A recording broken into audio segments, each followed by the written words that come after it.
Mask myths and the Fauci falsehoods. Hello, everybody. I'm Dr. Simone Gold.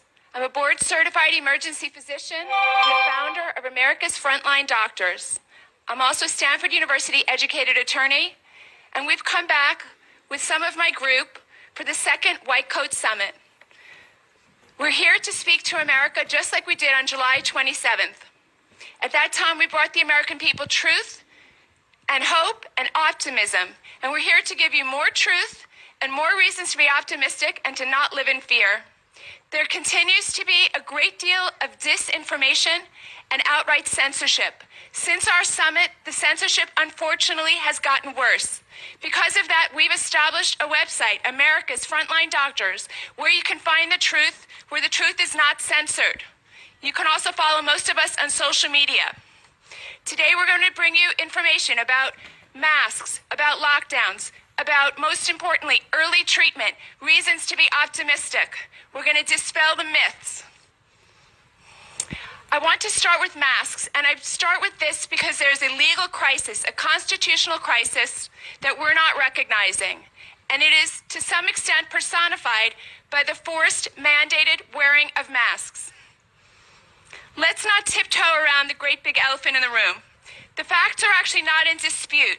Masks are completely irrelevant in blocking the SARS-CoV-2 virus. If you doubt that, you must watch the educational session that we've done about the myth of masks.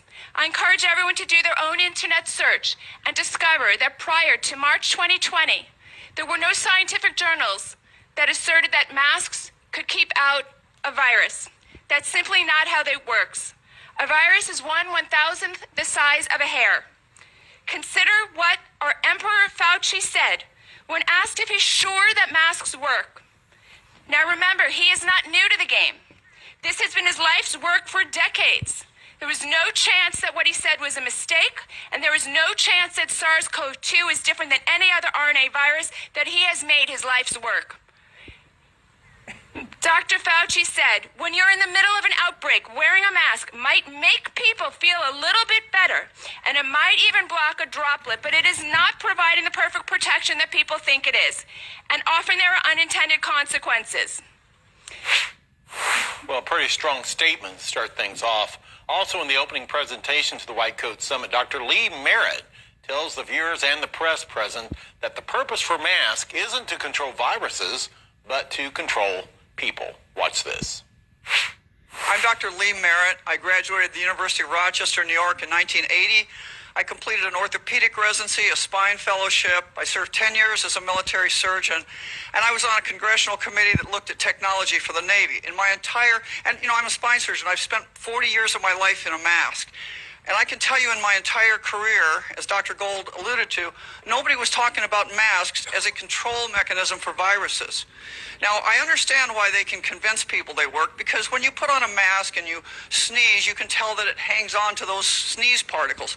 Unfortunately, the problem that makes people sick, the problem that transmits virus, are the little particles you don't see. The large particles that you catch in a mask, they're dead virus. If you're even sick with anything, they're dead virus. It's the small, invisible 0.12 micron viruses that sneak out through the mask, around the mask. They're like golf balls going through a tennis net. Okay, our masks, even the very best medical mask, cannot screen out, cannot protect you from this kind of small particle virus. And the other falsehood is they would like you to think that you spread this to people because you cough on them. No, nobody coughs on each other. When's the last time you ever coughed on anybody? What really is happening is if somebody's diseased and they have this virus, it gets into the atmosphere and the whole fluid. The air fluidity is filled with little viruses. We have it around us all the time. You can't mask that away. Now, that doesn't mean there aren't options. There are treatments, as we just heard. There is also environmental mitigation. Turns out humidity is great for this. But masks don't control viruses. They control you. And the biggest myth in this is that they're not damaging. You hear people say all the time, well, they may not do much, but they're not really hurting anybody. Yes, they are. Besides what they're doing to society as a whole, separating us, isolating us, think about what they're doing to our children. You know, children need to look at faces to learn how to be a human. Reading faces is part of humanity. Interacting with people. We are creating a generation of children that have an inchoate fear of things. A 4-year-old doesn't understand what's going on. Well, Kerry Kinsey will have more insight and information on the highlights of the White Coat Summit when he returns next week. A volunteer in AstraZeneca's COVID-19 vaccine trial died in Brazil, the country's health authority confirmed on Wednesday. In Visa, the authorities said it would not stop the Chinese Communist Party virus vaccine trials for now and is investigating the death. The volunteer died on October 15th, but authorities were only informed of the death on Monday, according to a news release.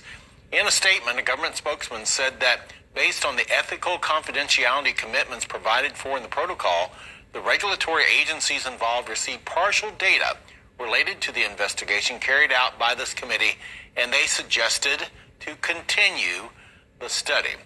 So an investigation is currently ongoing. No information was provided about the volunteer himself.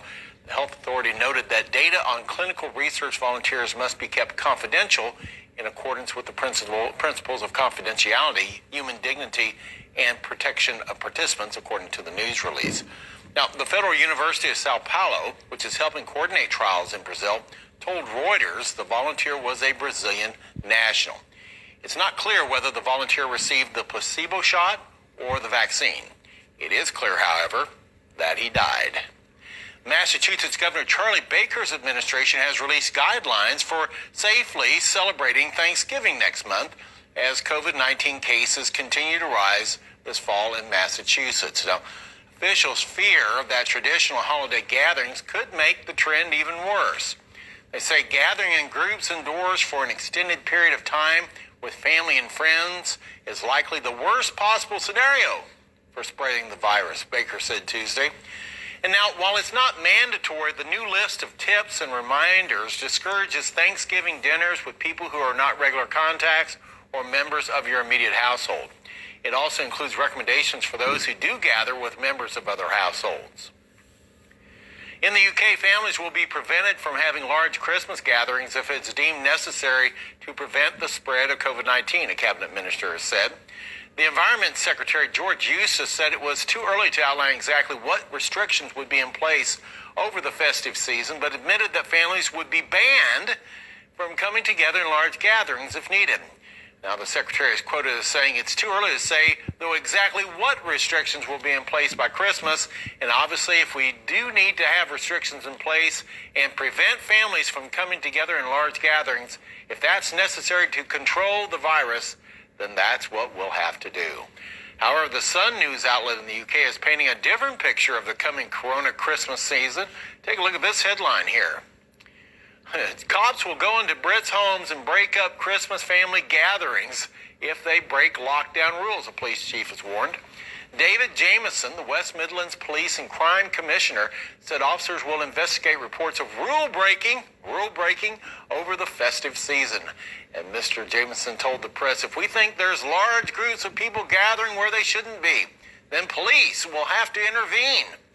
If again there's flagrant breaking of the rules, then the police would have to enforce. It's not the police's job to stop people from enjoying Christmas. However, if we are there to enforce the rules that the government makes, and if the government makes those rules, then the government has to explain that to the public. Wow, crazy things going on. All right, you've gone too far this year, 2020. Election year scandals, riots in the streets, the drumbeats of global war with China, the threat of a collision with an asteroid next week, and of course, the stupid virus.